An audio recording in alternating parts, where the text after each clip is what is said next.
নমস্কার, স্নেহাস রেসিপিতে সবাইকে স্বাগত জানাই। আজ আমি আপনাদেরকে রান্না করে দেখাবো ডিমের ভুজিয়া দিয়ে লাউ ঘন্ট। চলুন দেখে নিই।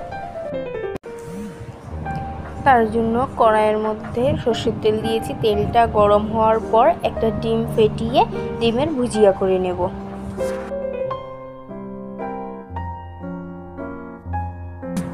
ডিম ভুজিয়া করা হয়ে গেছে, তুলে নিচ্ছি। আমি এদিকে কুচি কুচি করে লাউ কেটে নিয়েছি।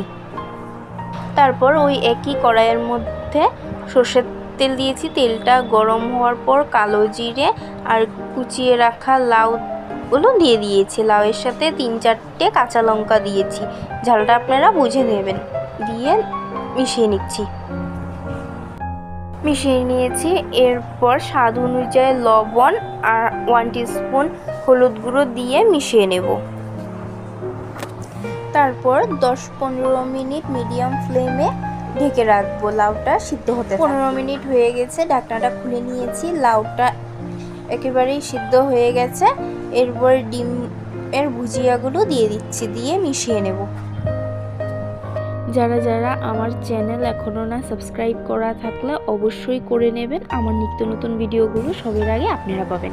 এরপর 1 টিস্পুন গরম মশলা গুঁড়ো দিয়ে মিশিয়ে পরিবেশন করব। রান্নাটা হয়ে গেছে। ভিডিওটি এতটুকুই রইল। ভালো লাগলে লাইক, কমেন্ট, শেয়ার, সাবস্ক্রাইব করে দেবেন। ভালো থাকবেন, সুস্থ থাকবেন। ধন্যবাদ।